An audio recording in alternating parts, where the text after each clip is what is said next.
Imagine spending like 5 years and thousands of dollars in therapy. You've done the work. You have memorized the exact right, gentle words to say to your partner. Right? The perfect script. Exactly. You practically have the conflict resolution script tattooed on your brain. And then, I don't know, a random Tuesday night argument starts over dirty dishes left in the sink. And you just completely lose your mind anyway. Yeah. All that therapy just evaporates. Why does knowing what to say completely fail us when we actually need it the most? It's so incredibly frustrating. Mm. And, well, it happens because we tend to treat relationships as a communication problem when really they are a biological and structural system. Her. Yeah, when you're in that kitchen looking at those dishes, your biology is often running a completely different program than your conscious intentions. Which is exactly what we are unpacking today. Welcome to the deep dive. We are looking at a really fascinating book by Anna Shilina called Relating Intelligence. It's a great one. It really is. It completely upends how we look at partnerships. And she distills all of this down to an actual equation.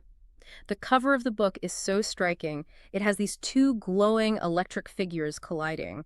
And in the space between them is this formula. I love that visual. Yeah, it's one decision plus 3 relationship ratios plus nervous system capacity equals the simple math of happier relationships.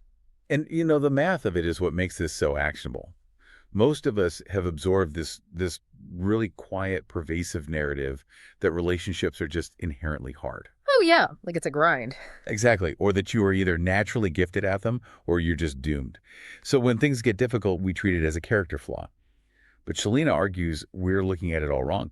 We take what she calls a hospital approach. Right. You basically wait until the relationship is actively bleeding out, and then we rush to couples therapy to, fix what's broken. Right, it's a total crisis response. Yeah. But her paradigm shift is that we shouldn't be in the hospital at all. We should be in the gym. Precisely. You don't go to the gym to set a broken bone, right? Yeah. You go to build muscle mass, to increase your endurance. Yeah, to get stronger. Exactly. Everyone accepts that you have to lift weights to keep your physical body healthy and resilient. Shalina is basically proposing performance coaching for love. She argues that you need relationship reps to keep your partnership healthy. And ultimately, you're aiming for 3 specific outcomes here: peace, power, and play. Okay, let's actually define those before we go any further. Because, peace, power, and play sounds like a really great marketing slogan. It does. But what does it actually mean in practice? Well, in this framework, peace isn't just like a lack of arguing. It's nervous system regulation. It is the actual physical feeling of safety in your body when your partner enters the room. Oh, wow. Okay. Yeah. And then power refers to your agency. It's the ability to actively co-author the relationship rather than just reacting to whatever your partner does. And finally, play is curiosity and joy, which, as we'll see a bit later, is literally how human beings learn and adapt. So peace, power, and play. Right. But to get to any of those 3 things, you have to completely dismantle probably the most common piece of relationship advice out there, which is the idea that it takes 2 people to fix a broken dynamic. Yeah. Ask anyone, and they will tell you that. It takes 2 to tango. If Yeah. one person is doing all the work, it's just doomed. Right, but the text says that's fundamentally wrong. Wait, really? It is. One person is entirely enough to shift the dynamic of most relationships. And the reasoning is fascinating. See, when you put 2 people together, 1 plus 1 doesn't just equal 2 isolated individuals sharing a mortgage. Okay. They create a third distinct entity, the union. Think of it like a chemical reaction. If you introduce a new element, the entire compound changes. You are co-authoring the union. So if you change your input, the union has to change. So if you change your input, the whole system just shifts. Which brings us to the first part of her equation, the one decision. Most of us just assume the biggest decision we ever make is, picking the right person to marry. But Shalina says the one decision isn't who you choose, it's who you decide to be. To meet the one, or to keep the one, you have to actually become the one. Because the identity you are currently holding on to, the performance you've curated to navigate the world, to be successful, to stay safe, is very often the exact thing blocking the connection you want. Okay, let's unpack this. I'm struggling with that a little bit. Let me push back. Because if my partner is consistently late, or I don't know, they're just being difficult and insensitive looking inward, and changing my identity feels uncomfortably close to taking the blame for their bad behavior. Yeah, I totally see why it feels that way. Right. Like, am I just supposed to blindly adapt to whatever they do? It sounds like taking the blame on the surface, sure.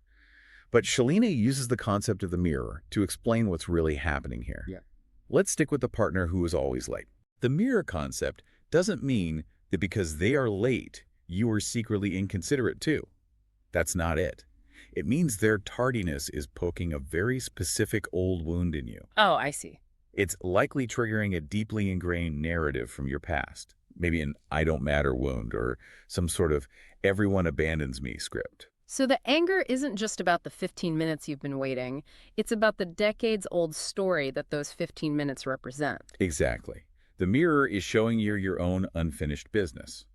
Now, obviously, and this is important, if there is actual emotional abuse or control happening, the appropriate response isn't to look in a mirror. It's to set a hard boundary or leave. Of course. Yeah, that's a completely different situation. Right. But in the realm of normal, everyday relationship friction, your partner's annoying habits are showing you where your own protected scripts are running the show. Shifting your identity means stepping out of that panic-triggered reaction and choosing a grounded response. But how does someone actually do that? I mean, do you just wake up on a Tuesday and decide to be different? Well, there's a great case study in the book about a man named Steve that illustrates this perfectly. Steve had basically built his entire adult identity around being the ultimate provider. Okay, the provider role. Yeah, he was super reliable. He basically carried his company on his back. He solved everyone's problems. But that identity required him to be constantly stressed out and entirely unavailable to his partner across the dinner table. Oh, man. He was physically there, but mentally, he was always at the office. And Steve wanted to be a father, right? I remember reading that. He did, desperately. He was trying to restructure his company so that one day when a baby finally arrived, he could just, flip a switch and become an available present dad. It's just going to magically happen. Exactly. But Shilina pointed out a crucial flaw in that logic. Fatherhood, or partnership for that matter, isn't a role you just step into later when the conditions are suddenly perfect. It's a practice. It is a frequency. A frequency. Steve had to shed the identity of the stressed-out provider and practice the identity of an available man right then, long before a child was even in the picture. He had to become the one before the reality materialized. Wow. And Shilina actually shares her own story in the book, too, which really grounds this whole concept. She talks about giving up alcohol and losing almost 50 pounds, but she makes a very specific point to say it had nothing to do with willpower. Right, because willpower is a finite resource. It always runs out eventually. You can't just grit your teeth forever. Exactly. She said it was a total identity shift. Her old identity, the drinking, the emotional eating, the overworking, that was her armor. Yeah. It kept her safe from getting hurt, but the side effect was that it kept her completely isolated. She had to actively become the version of herself that felt inherently loved and worthy before a romantic partner actually showed up to validate it. She shed the armor first. That's huge. It is. And the kicker is, 12 days after she genuinely made that internal shift, she met her partner. Because she changed her frequency. Right. Which changed what she attracted. But, and this is a big but, let's say you've made that decision. You've dropped the defensive identity. If you're listening to this and thinking, okay, I'm ready to be present. I've made the decision, yeah. What happens when you actually go on a date or sit down with your spouse tonight? You can't just wing it. Right. You need a framework. You need the math. And this is where we get into the 3 relationship ratios. You might be familiar with the Gottman Institute's famous research. They found that stable couples have a 5-to-1 ratio of positive to negative interactions during conflict. Right, the magic ratio. Exactly. Well, Shilina takes that concept of relationship mathematics, but maps out her own proprietary ratios to explain the invisible dynamics of attraction and connection. And the first one she introduces is the container ratio. Let's dig into that. Okay, so the container ratio is all about the structure of the relationship. A key sub-ratio here is structure versus flow. Now, for decades, the self-help industry has relied on terms like masculine and feminine energy to describe this. Oh, yeah. You hear that everywhere. Constantly. Yeah. But Shilina rightly points out those labels are just loaded, confusing, and completely unnecessary. Yeah. So she replaces them with this brilliant analogy. The string and the helium balloon. Oh, I love this part. So the string is the structure and the balloon is the flow. If you only have a helium balloon with no string attached, it just floats away. Right. It's chaotic, it's unpredictable, and it ultimately gets lost. Yep. But if you just have a string with no balloon, that's just a depressing piece of thread sitting on the floor. It really is. You absolutely have to have both to make it work. And importantly, these aren't tied to your gender or your permanent personality. It's about what Shilina calls situational shape-shifting. Situational shape-shifting. Yes, so let's say you are the string all day at work. You're highly structured, managing budgets, making decisive calls. If you bring that exact same rigid string energy to a Friday night date with your partner, the date is going to feel like a board meeting. You have to intentionally bring more balloon. Okay, but how does someone intentionally bring more balloon, like practically speaking? It's all in the micro decisions. Yeah. Structure is, say, making the dinner reservation so your partner doesn't have to plan. Flow is being perfectly willing to abandon that reservation and just eat at a food truck if it suddenly starts raining and you think it would be fun. Ah, okay. It's mixing the rigidity of a plan with the spontaneous energy of the moment. And this balance ties directly into another dynamic within the container, cute versus sexy. I found this part so fascinating because it really challenges how people present themselves, especially when they're dating. Yes. There's a story in the text about a 40-year-old woman named Julia. She was highly successful and deeply wanted to find a long-term partner to build a family with. But she'd been single for a decade. So Shilina looked at Julia's dating profile and diagnosed the issue immediately. Which would? It was entirely too sexy. Which, I mean, sounds like a good problem to have on a dating app, but it was actually backfiring. Completely backfiring. If every photo, every message, every outfit screamed sexy, you were going to generate a massive amount of chemistry and physical desire. Right. But you aren't necessarily signaling safety or devotion or a shared future. Potential partners were interested in access, not commitment. But, the reverse is also true. Too much cute. Exactly. If you swing too far into cute, if you are always the reliable best friend in sweatpants, completely safe and predictable, the sexual charge just flatlines. The ratio requires you to be cute and reliable enough to build deep trust, but sexy and mysterious enough to ache for. And that concept of mystery leads perfectly into the second part of the math, the curiosity ratio. Yes, the curiosity ratio dictates how we perceive our partner over the lifespan of a relationship. It echoes the famous paradox identified by Esther Perel. Love needs familiarity to feel secure, but desire needs mystery to thrive. That is so true. When you become so familiar with your partner that there is zero space between you, when you assume you know exactly what they're going to say, think, and do before they even do it, desire suffocates. Nobody stays passionately in love with someone who has stopped surprising them. Right. Shilina calls this the me versus we ratio. Like in the beginning of a relationship, building the we is intoxicating. You are merging your lives, your friends, your routines. But if you keep merging, eventually you just become this one amorphous blob. Yes, exactly. The healthiest couples realize they need to stop merging and start orbiting. They stay close enough for gravity and warmth, but they maintain their own distinct center of mass. Shilina illustrates this with a client named Mateo. He's standing in the parking lot of his gym about to head inside, and he thinks, oh, I should text my partner to come work out with me. Sounds like a nice thing to do. It does. But then he actually pauses and analyzes his relationship's current ratio. He realizes they live together, they commute together, they spend all weekend together. The absolute last thing their relationship needed was more we. It was starving for some me time. If they did everything together, they would literally have nothing to talk about at dinner. So he intentionally withheld the invitation to protect the mystery. I love that. While reading, I kept picturing these ratios like a massive soundboard in a recording studio. Oh, I like that. Yeah, if you push the comfort slider all the way up to the max and you drop the mystery slider to absolute zero, the audio track just goes flat. You can't just set the sliders on your wedding day and walk away. You have to actively mix the audio of your relationship every single day. It's a great way to visualize it. And, that daily mixing becomes incredibly vital when we hit the third piece of math, the challenge ratio. Because it's relatively easy to manage the soundboard when you're casually dating. But what happens when you move in together? The honeymoon phase evaporates, and your partner's quirks start genuinely driving you crazy. Which always happens. And that is where the fun versus feedback ratio comes in. This is where the text gets incredibly practical. It really does. There is a powerful example of a man named Leo. He was 14 years into his marriage, And he told Shilina that his wife had essentially become a fault-finding machine. Yikes. Yeah. Every night felt like a debrief of everything he had done wrong that day. How he loaded the dishwasher, how he spoke to the kids, how he managed his time. And Leo's defense mechanism was to just shut down. He'd go quiet and silently withdraw his affection. Exactly. What's fascinating here is that Shilina points out a fundamental biological truth. Human beings learn and adapt through play and fun. In the very beginning of a relationship, the ratio is almost entirely fun.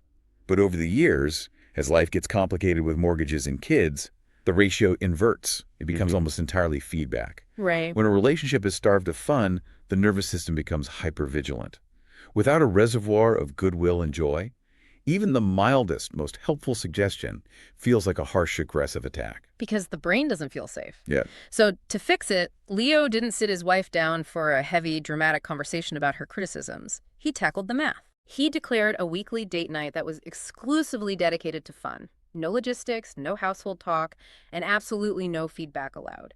He had to aggressively rebuild the fun ratio so that when feedback was necessary later on, her words would be received as helpful partnership rather than a threat. He had to rebalance the scales because the truth is you are inevitably going to face disappointment in your partner. The text references biological anthropologist Helen Fisher here to explain why. Oh, this part blew my mind. It's so interesting. When you first fall in love, your brain is flooded with a highly specific cocktail of dopamine and norepinephrine. It's that euphoric, obsessive feeling where you can't stop thinking about them. It feels like magic. It feels like magic, but neurologically, it is an evolutionary trap. That chemical high is quite literally designed by evolution to be temporary. It's meant to bond two people together just long enough to mate and ensure the survival of the species. Yeah. When those chemicals inevitably recede, the disappointment sets in. Disappointment isn't a red flag that you chose the wrong person. It is a built-in, unavoidable feature of human neurochemistry. Here's where it gets really interesting, though. Shilina uses a specific movie reference here. Can you explain the Shrek and Fiona dynamic? Because I thought that was so clever. Oh, the Shrek analogy is perfect. Think about the movie. At the very start, Fiona is the beautiful princess, and Shrek is the ogre. That represents the initial infatuation phase. We project this flawless fantasy of perfection onto our partner. But eventually, the curse takes hold, and Fiona turns into an ogre herself. Right. That is the disillusionment phase, the disappointment. The moment you realize they are just a flawed human. Exactly. The real magic, the actual substance of a lasting relationship, only happens when Shrek falls in love with the real deal, the ogre version of Fiona. The darkness, the shadows, the annoying habits. A lot of people hit that disappointment phase, assume they made a mistake, jump off the ride, and just repeat the exact same chemical cycle with someone new. Just chasing that high over and over. Yes. True relating intelligence is understanding that disappointment is the doorway to loving the actual real-life human sitting in front of you, rather than the fantasy you projected onto them. That makes perfect sense. Okay, so we have the one decision shedding our defensive identity. We have the three ratios mixing the container, curiosity, and challenge. The math is brilliant. But this brings us all the way back to our hook at the very beginning of the deep dive. The kitchen. The kitchen.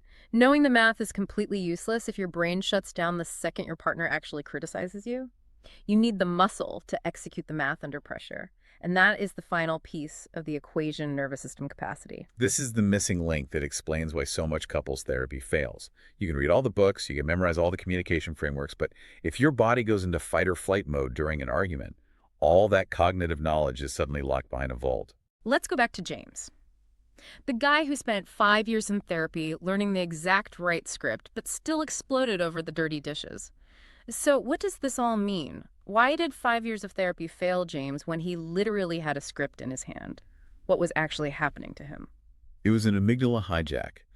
James had an old childhood wound that equated his partner's neediness with a feeling of overwhelming pressure and failure.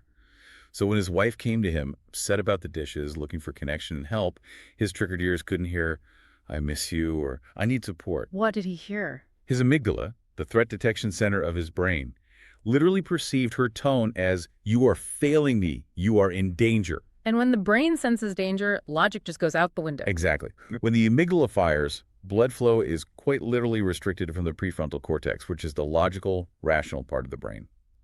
The exact place where James kept his carefully memorized therapy scripts. Yeah. He didn't need a better script. He needed the nervous system capacity to keep his prefrontal cortex online when every fiber of his being wanted to shut down and launch a counterattack. He needed to train his bodily capacity. Yeah. And Shilina gives 8 specific ways to train this muscle, but there are a few that really stand out. The first is play. She notes that children laugh hundreds of times a day, and that constantly flushes stress hormones out of their bodies. Yes. Adults laugh maybe 20 times a day. Engaging in unstructured play physically softens the body and expands your capacity to handle stress. Taking everything so intensely seriously literally shrinks your biological capacity to navigate conflict. Another vital training tool she outlines is called intentional nothingness.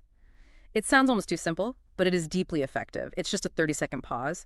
You breathe in, notice the air entering your lungs, hold it at the top, and just scan your body. Like checking your posture. Right. Notice where you're clenching. Is your jaw tight? Are your shoulders up by your ears? Then you breathe out. What does 30 seconds of breathing actually do, though? Scheduling that brief pause when you aren't angry teaches your nervous system that it is safe to just stop and feel sensation without needing to instantly react or fix something. You are basically building the muscle of the pause. Which allows you to actually be present. There's a story Shilina shares about her own life that illustrates how powerful this is. She talks about playing Monopoly with her 2 bonus boys. Historically, by the second lap around the board, the boys would be kicking each other under the table and a massive fight would erupt. Typical Monopoly. Right. But on one specific night, she decided to put her phone in another room. She was fully attuned and present in the game. And what happened? Well, when she felt the tension starting to rise between the boys, she didn't yell. She just naturally redirected the energy with a joke or offered a snack, and the fight never happened. She realized that when she was distracted and scrolling on her phone, they fought. When she was fully present, her regulated, calm nervous system actually anchored theirs. That is called co-regulation. Human nervous systems are incredibly porous. We broadcast our internal state to everyone in the room. If you want to de-escalate a dynamic with your partner, you have to expand your own capacity to stay calm first. Your calmness is contagious. So if someone has been doing this training, how do they actually deploy it in the heat of the moment? When that argument over the dishwasher inevitably kicks off tonight, what is the protocol? Shilina provides a highly tactical tool called the 30-second relationship rep. It consists of 4 internal questions you ask yourself mid-argument to get your prefrontal cortex back online. The very first question is, what am I noticing? And the order you answer this in is critical. Right. You don't start with the thoughts. Yeah. You check the physical body first. Is my chest tight? Is my stomach in knots? Then you name the emotion. Am I feeling terrified? Am I feeling embarrassed? And only lastly, do you look at the story you were telling yourself. Why the story last? We put the story last because in the middle of a trigger, your brain's narrative like, she never respects me, is the absolute least reliable narrator in the room. That makes sense. Our brains love to instantly invent a villain to explain why our heart is racing. Yes. Question 2 interrupts that. What would I prefer? This shifts you immediately from playing the critic to playing the creator. It is incredibly easy to list everything your partner is doing wrong. It requires tremendous vulnerability to bravely state what you actually desire. Exactly. Then, question 3 provides the reality check. On a scale of 1 to 10, how important is this? This is the math happening in real time. Your partner looking at their phone during dinner might be a genuine 7 out of 10 issue, but the coffee mug they left on the counter might just be a 2.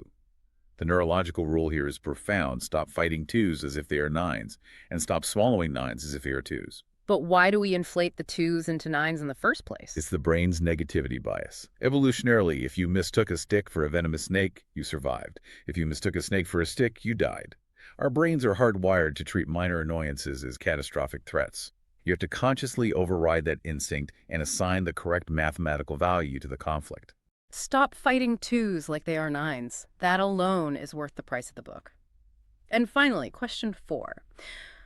What am I doing about it now? Not what am I going to do next week, but what action am I taking in this exact moment? And if you find yourself totally stuck on that last question because you are so blinded by your own perspective that you can't even fathom what your partner is thinking, Shilina offers a very modern, very clever workaround. The AI hack. I loved this detail. It is so practical. If you are deadlocked in a fight, you can literally open up an AI chatbot and type, "Here is the exact argument we are having. Argue my partner's side of the case. Explain to me what I might be missing and translate their feelings into a language I can logically understand." It's brilliant. You're using artificial intelligence to artificially boost your relating intelligence. Yeah. It obviously doesn't replace the actual apology or the vulnerable conversation you eventually need to have with your partner, but it acts as an objective empathy translator to get your brain unstuck from its rigid loop. It's just another tool in the gym. So, to recap this massive paradigm shift, we are no longer waiting for the hospital. We are actively training. We start with the one, decision, dropping the armor and deciding the identity we want to practice. Right. Then we apply the 3 ratios, balancing the container, maintaining the curiosity, and managing the challenge of inevitable disappointment. And finally, we build our nervous system capacity so our logical brain actually stays online when the friction hits. Because, as Shilina reminds us, relationships really are just ratios plus capacity. We like to believe that we love at the level of our grandest intentions. But the reality is, under pressure, we love at the level of our training. If you want a dynamic filled with peace, power, and play, you have to put in the reps. You have to put in the reps. Well, if you're listening to this, we've spent this entire deep dive talking about applying this relationship math to your romantic partners or your children or even your coworkers. But consider this before you go. What if you applied these exact same ratios to the relationship you have with yourself? Think about your own internal monologue. Do you have way too much harsh, critical feedback and nowhere near enough play and fun in how you speak to yourself? Are you constantly fighting your own personal 2s, your minor mistakes, as if they were catastrophic 9s? The simple math of relationships doesn't just work on other people. It might just be the exact formula you need to finally become the one for yourself.